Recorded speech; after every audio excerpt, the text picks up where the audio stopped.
Hi friends, welcome to top cine news and reviews. Papam Pratap ಇದು recent ಆಗಿ Telugu film ಇಂಡಸ್ಟ್ರಿಯಿಂದ ಬಂದಿರುವಂತಹ ಒಂದು cinema starring Thiruveer and Payal Radhakrishna, currently streaming in ETV OTT platform. Story line ಗೆ ಬರೋದಾದ್ರೆ, ಪ್ರತಾಪ್ ಬುಜ್ಜಮ್ಮನ ಸ್ಕೂಲ್ ಡೇಸ್ ಇಂದ ಡೀಪ್ ಆಗಿ ಲವ್ ಮಾಡ್ತಾ ಇರ್ತಾನೆ. ದೊಡ್ಡವರಾದ್ಮೇಲೆ ಮದುವೆ ಕೂಡ ಆಗ್ತಾನೆ. ಪ್ರತಾಪ್ಗೆ ವಿಚಿತ್ರವಾದಂತಹ ಆರೋಗ್ಯದ ಸಮಸ್ಯೆ ಇರೋದು ಬುಜ್ಜಮ್ಮಂಗೆ ಫಸ್ಟ್ ನೈಟ್ ಅಲ್ಲಿ ಗೊತ್ತಾಗುತ್ತೆ. ಪ್ರತಾಪ್ಗೆ ಇರುವಂತಹ ಈ ಒಂದು ವಿಚಿತ್ರವಾದ ಸಮಸ್ಯೆಯಿಂದ ಬುಜ್ಜಮ್ಮಗೆ ಪ್ರತಾಪನ ಜೊತೆ ಸಂಸಾರ ಮಾಡಕ್ ಆಗ್ದೇನೆ 3 ದಿವಸಕ್ಕೆ ತವರು ಮನೆಗೆ ಹೊರಟೋಗ್ತಾಳೆ. ಈಗ ಪ್ರತಾಪ್ ತನಗಿರುವಂತಹ ವಿಚಿತ್ರವಾದ ಸಮಸ್ಯೆ ಆದ್ರೂ ಏನು, ಅದರಿಂದಾಗಿ ಬುಜ್ಜಮ್ಮ ಅವನ್ನ ಬಿಟ್ಟು ಹೋಗಿದ್ದಾದ್ರೂ ಯಾಕೆ, ಇದೆಲ್ಲ ಅವನು ಕಂಡಿಡ್ಕೊಂಡು ಅವನ ಸಂಸಾರನ ಅವನು ಸರಿಪಡಿಸ್ಕೊಳಕ್ ಆಗುತ್ತೋ ಇಲ್ವೋ ಅನ್ನೋದೇ ಈ ಒಂದು ಫಿಲಮ್ ನ main plot. Positives and negatives ಗೆ ಬರೋದಾದ್ರೆ, ತಿರುವೀರಾಸ್ ಪ್ರತಾಪ್ ನನಗೆ ಈ ಒಂದು ಫಿಲಮ್ ಅಲ್ಲಿ ಅವ್ರ ಆಕ್ಟಿಂಗ್ ಅಷ್ಟೊಂದು ಇಂಪ್ರೆಸಿವ್ ಅಂತ ಅನಿಸ್ಲಿಲ್ಲ.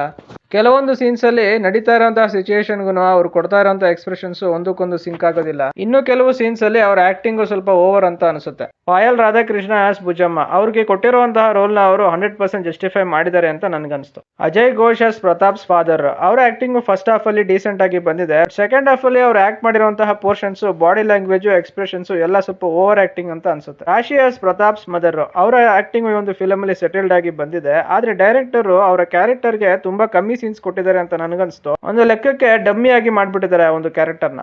ನನ್ನ ಪ್ರಕಾರ ಈ 4 ರಿಂದ 5 ಮೇನ್ ಕ್ಯಾರೆಕ್ಟರ್ಸ್ ಗಿಂತ ಸಪೋರ್ಟಿಂಗ್ ಆಕ್ಟರ್ಸ್ ಅವರ ಆಕ್ಟಿಂಗ್ ತುಂಬಾ ಚೆನ್ನಾಗಿ ಮಾಡಿದ್ದಾರೆ. ಡೈರೆಕ್ಷನ್ ವಿಷಯಕ್ಕೆ ಬರೋದಾದ್ರೆ, ಒಂದು ಡಿಫ್ರೆಂಟ್ ಆಗಿರುವಂತಹ ಐಡಿಯಾನ ಡೆವಲಪ್ ಮಾಡಿ ಸ್ಟೋರಿ ಮಾಡ್ಕೊಂಡಿದ್ದಾರೆ. ಎಕ್ಸಿಕ್ಯೂಷನ್ ಗೆ ಬರೋದಾದ್ರೆ, first half of the film screenplay ತುಂಬಾ ಸ್ಲೋ ಆಗಿ ತಗೊಂಡೋಗಿದ್ದಾರೆ. ಹೀರೋಗೆ ಇರುವಂತಹ ಒಂದು ವಿಚಿತ್ರವಾದ ಸಮಸ್ಯೆನ ರಿವೀಲ್ ಮಾಡೋದು ಬಿಟ್ರೆ ಸ್ಟೋರಿ ನೆಲ್ಲೂ ಸಹ ಮುಂದಕ್ಕೆ ಹೋಗಲ್ಲ. ಫಸ್ಟ್ ಹಾಫ್ ಅಲ್ಲಿ ಬರುವಂತಹ ಕಾಮಿಡಿನೂ ಸಹ ನನಗೆ ಒಂದು 10% ವರ್ಕ್ ಆಗ್ಲಿಲ್ಲ.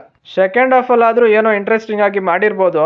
ಸ್ಕ್ರೀನ್ ಪ್ಲೇ ಇನ್ನೂ ಎಂಗೇಜಿಂಗ್ ಆಗಿ ಬಂದಿರಬಹುದು ಅಂದ್ರೆ ಅಲ್ಲೂ ಸಹ ಏನು ಇಂಟ್ರೆಸ್ಟಿಂಗ್ ಐಡಿಯಾಸ್ ಇಲ್ಲ. ಒಂದು ಎಮೋಷನಲ್ ಸೀನ್ಸ್ ಅಂತೂ ತುಂಬಾ ಅನ್ರಿಯಲಿಸ್ಟಿಕ್ ಆಗಿ ಬರ್ಕೊಂಡಿದ್ದಾರೆ.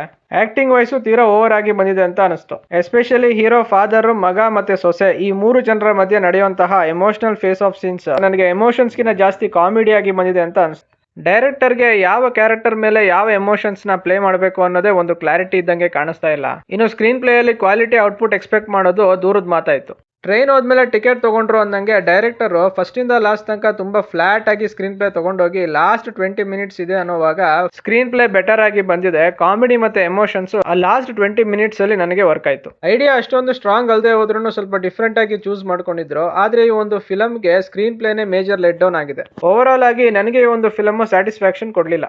Top cine news and reviews ಕಡೆಯಿಂದ ಈ ಫಿಲಮ್ ಗೆ ಕೊಡ್ತಾ ಇರುವಂತ ರೇಟಿಂಗ್ 1.75 ಔಟ್ ಆಫ್ 5. ಇದಿಷ್ಟು ಫಿಲಮ್ ನೋಡಿ ನನಗೆ ಅನ್ಸಿದ್ದು. ಯಾರೆಲ್ಲ ಈ ಫಿಲಮ್ ನೋಡಿದಿರಾ, ನಿಮ್ಮ ಅನಿಸಿಕೆ ಮತ್ತು ಅಭಿಪ್ರಾಯಗಳನ್ನ ಕಾಮೆಂಟ್ ಸೆಕ್ಷನ್ ಅಲ್ಲಿ ಹಾಕಿ. ಈ ರಿವ್ಯೂ ನಿಮ್ಗೆ ಇಷ್ಟ ಆಗಿದ್ರೆ ಲೈಕ್, ಶೇರ್ ಅಂಡ್ ಸಬ್ಸ್ಕ್ರೈಬ್ ಮಾಡಿ. ಸಿಗೋಣ ನೆಕ್ಸ್ಟ್ ವಿಡಿಯೋದಲ್ಲಿ. Thank you.